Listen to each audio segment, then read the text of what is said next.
大家好，欢迎大家来到蓝同学脑洞工坊，我是蓝胖。在我们每天的生活中，声音无处不在，有悦耳的歌声、清脆的鸟叫声、树叶沙沙的响声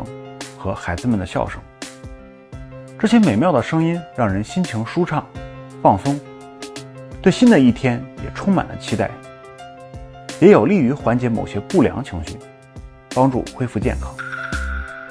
然而还有一些声音效果就不是那么的美好了，比如说市场中嘈杂的叫卖声，飞机飞过时的轰鸣声，装修打钻的声音，以及广场舞现场大功率音响发出的响声。这些声音不仅会让我们在听觉上受到巨大刺激，也会使我们的心情乃至内分泌都受到影响，这就是噪声。世卫组织曾经在一篇名为《噪音污染导致的疾病负担》报告中指出，噪音污染不仅会让人烦躁、睡眠差，更会引发心脏病、学习障碍和耳鸣等疾病，进而减少人的寿命。因此，噪音污染已经成为了继空气污染之后的人类公共健康的第二大杀手。那么本期节目，咱们就来详细讲一讲噪音污染。首先，什么是噪音？噪音的定义其实很模糊。通常来说，只要是令人感到烦躁、讨厌、反感的声音，我们都可以将其定义为噪声。从客观角度来讲，不管是声音的强度和类型是什么，凡是妨碍到人们正常的生活、工作、学习和睡眠等日常活动的声音，都属于噪声。然而噪音也是一个很主观的定义，比如说你觉得自己唱歌的声音很悦耳动听，可对别人来说就可能会是一种噪声了。因此，当发出的声音对别人及周围的环境造成不良影响时，就形成了噪音污染。这也是目前大部分噪音污染产生的原因。制造噪音的源头往往并不会意识到，正是自己的行为给别人带来了大量的噪音污染。那么说到这里，咱们就不得不提一下一个非常有中国特色的噪音源——广场舞。在过去的10年中，广场舞的浪潮迅速地席卷中国。根据中国广场舞行业研究报告，2015年全国广场舞人数约为8000万至1亿人。由于场地有限，很多时候同一处场地甚至并不只有一群人在跳舞，可这样一来，附近的居民可就惨了。仅在2013年刊发的176篇含有广场舞关键词的文章中，就有56篇涉及扰民。2018年11月，长沙居民贺怀香在和广场舞大妈关于噪音污染进行激烈争执时，突然倒地猝死。而不仅仅是在国内，2013年时，有华人大妈在美国纽约布鲁克林跳广场舞，因音乐扰民遭到附近居民多次报警，领队也随后因制造严重噪音污染被警方逮捕入狱。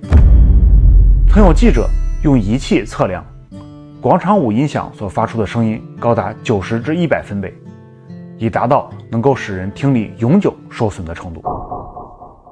那么说到分贝，咱们也先来解释一下噪音的强度等级。一般来说，声音的大小都是用分贝来表示的。直观点来说，20分贝就是一种很安静的环境声音状态，一根针掉在地上都能听到。50分贝是人们正常交谈时的声音。70分贝是人们在繁忙的十字路口会听到的复杂声音的大小。而年轻人爱去的酒吧在繁忙时段的声音强度大概有90分贝，而夜店迪厅中的音乐声一般在110分贝左右。施工工地的切割和锤击声也基本是这个等级。而140分贝就是欧盟界定的导致听力完全损害的最高临界点。最后190分贝会导致人直接死亡。根据我国现行的社会生活环境噪声标准，大部分城市区域的日间环境噪声标准值为60分贝，夜间是50分贝。对于偶尔出现的噪声，峰值也不能超过标准值15分贝以上。那么过多的噪声会对人造成什么影响呢？首先，噪声对人体最直接的威胁就是听力的损伤了。一般来说，85分贝以上的噪音就可能会对听力造成永久损伤。而根据国际标准化组织 ISO 的调查，在90分贝的环境中工作30年，耳聋的可能性会达到18%。因为长期受到噪音污染的影响，会导致耳蜗内部的神经上皮毛细胞坏死和凋亡，有时也会造成全身的神经系统紊乱失调。据统计，目前世界上有7000多万的耳聋者，其中有相当一部分都是由噪声导致的。不仅如此，噪声对儿童的听觉危害也更大。由于儿童的身体发育尚未成熟，各组织器官都十分的娇嫩和脆弱，不论是体内的胎儿还是刚出生的孩子，过大过久的噪声都有可能造成他们的听力减弱或丧失。此外，2005年《柳叶刀》中有一则报告称，在大型机场附近生活的儿童，由于长期暴露在飞机噪音下，智力发育速度比在安静环境中生活的儿童低20%，他们的免疫功能也更低，身体的各种营养素的消耗量也更多。其次，噪音还会损伤到人的神经系统，因为噪声是一种恶性应激源，仅40至50分贝的轻噪声便会影响到人的睡眠。据调查，40分贝的突发噪声能够使10%的人惊醒，而当突发的噪声达到60分贝时，70%的人都会被惊醒。长期的环境噪声会干扰睡眠，造成失眠、疲劳无力、记忆力衰退，甚至产生神经衰弱等症状，严重影响正常生活。在日本，曾有过因为受不了火车噪声的刺激而精神错乱，最后自杀的例子。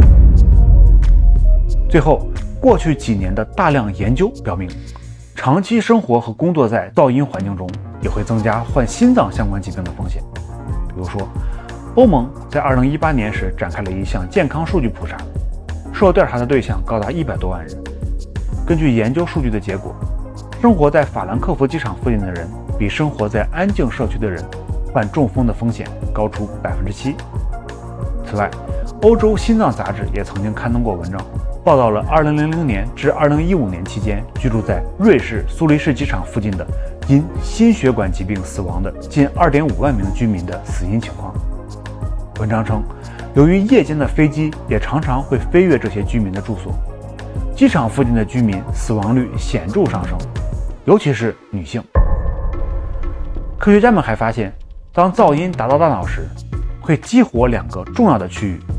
分别是解读噪音的听觉皮层和管理因噪音而产生负面情绪的杏仁核。如果噪音突然变强，尤其是在睡觉的时候，杏仁核会立即激活身体的应激反应机制，使身体做好应对准备。这种应激反应一旦开始，身体就会释放出大量的肾上腺素和皮质醇等激素，这些激素会迅速导致人体血压升高，同时也会使血管内壁发生氧化反应，造成炎症，影响血液流动。这一连串的反应最终会导致一系列的心血管疾病，比如说高血压、动脉粥样硬化、肥胖和糖尿病等。根据世界卫生组织公布的数据，全球前10名噪音污染最严重的城市中，有2个就来自于中国，分别是广州和北京。更加难以置信的是，广州竟然是全世界噪音污染最严重的城市，比第2名的印度德里高出了近10%。生活在广州的居民平均听力损失高达17.43年。对于这种现象，世卫组织建议可以通过公共健康措施预防1半的听力损失。这些措施包括了通过提高对风险的认识来减少制造过高的声音，制定和执行相关立法，鼓励使用个人防护装置，比如耳塞、降噪耳机等。在今年8月17日召开的13届全国人大常委会第30次会议中，也审议修订了《环境噪声污染防治法》的议案，对于噪音污染提出了更加严苛的管控和处罚措施。总而言之呢，噪音对人体造成的伤害是真的不容小觑的。希望大家能够从自身做起，减少噪音排放，为自己和他人的听觉健康做出更好的贡献。好了，今天这期节目就是这样，感谢您的收看。如果你喜欢这期节目的话，不要忘记点赞、转发、评论以及订阅。我是蓝胖，我们下期节目再见。